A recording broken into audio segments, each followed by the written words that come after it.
নমস্কার বন্ধুরা, আপনারা রয়েছেন অ্যাস্ট্রো মোটিভেটর চ্যানেলে।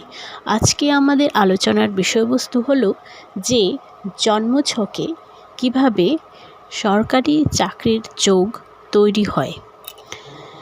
তো ভিডিওটি শুরু করার আগে আপনাদের কাছে একটাই অনুরোধ, আপনারা এখনও পর্যন্ত যারা আমার এই চ্যানেলটিকে সাবস্ক্রাইব করেননি তারা আমার চ্যানেলটিকে সাবস্ক্রাইব করে পাশে থাকা বেল বাটনে ক্লিক করে অল অপশানটি অন করে দিন এবং ভিডিওটি সম্পূর্ণটি মনোযোগ সহকারে এবং ধৈর্য সহকারে দেখার চেষ্টা করবেন, স্কিপ করবেন না।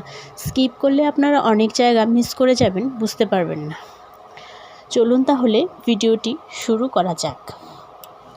জন্মছকে সরকারি চাকরির যোগ দেখতে মূলত কুষ্টির লগ্নস্থান ষষ্ঠ ভাব অর্থাৎ চাকরি বা সেবার যে জায়গাটি এবং দশম ভাব অর্থাৎ কর্মজীবন বা কর্মভাব যেটাকে বলা হয় এবং একাদশ ভাব অর্থাৎ লাভ বা আয়ের স্থান এর অবস্থান বিচার করা হয়।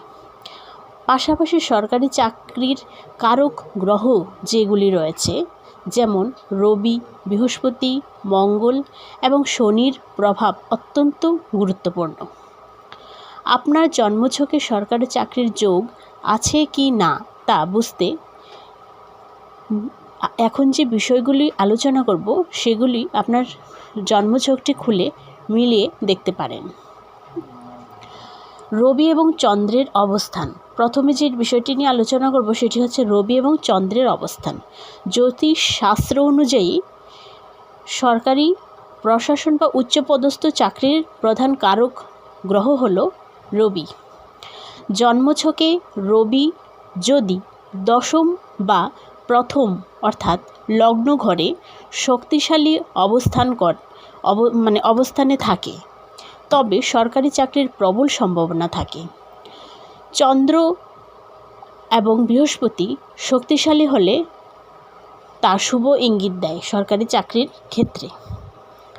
দ্বিতীয় যে বিষয়টি রয়েছে সেটি হচ্ছে দশম ভাব বা দশম পতি।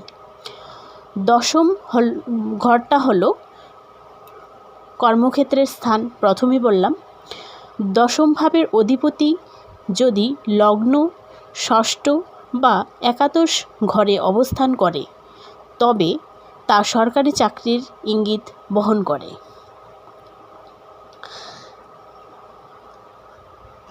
তারপর যে বিষয়টি নিয়ে আলোচনা করব, যে দিকটা দেখতে হবে সেটি হচ্ছে ষষ্ঠ ভাব।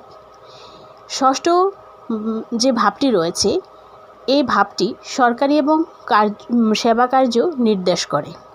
ষষ্ঠ ভাবের অধিপতির সাথে দশম ভাবের অধিপতির কোনো সম্পর্ক বা যোগসূত্র থাকলে জাতকের সরকারি চাকরি পাওয়ার সম্ভাবনা বেড়ে যায়। অর্থাৎ ষষ্ঠপতির সাথে যদি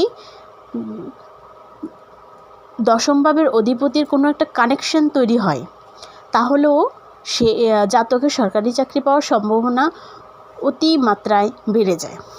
তারপরে যে দিকগুলি দেখতে হবে, আরও কিছু দিক রয়েছে, যেমন ধরুন কিছু যোগ থাকতে হবে আপনার জন্মছকে। যদি আপনার জন্মছকে রাজযোগ, বোধাদিত্য যোগ অর্থাৎ রবি এবং বুধের মিলন বা গজকেশরী যোগ যেটাকে বৃহস্পতি ও চন্দ্রের শুভ অবস্থান যদি থাকে, বৃহস্পতি এবং চন্দ্রের শুভ অবস্থানে থাকলে তারা যদি শুভ অবস্থানে থাকে বা গজকেশরী যোগ তৈরি করে তবে তা সরকারি চাকরির জন্য অত্যন্ত শুভ বলে মনে করা হয়। তো ভিডিওটি এখানেই শেষ করছি। দেখা হচ্ছে আবার অন্য কোনো ভিডিওতে, অন্য কোনো আলোচনায়। ততদিন সুস্থ থাকবেন, ভালো থাকবেন। ধন্যবাদ।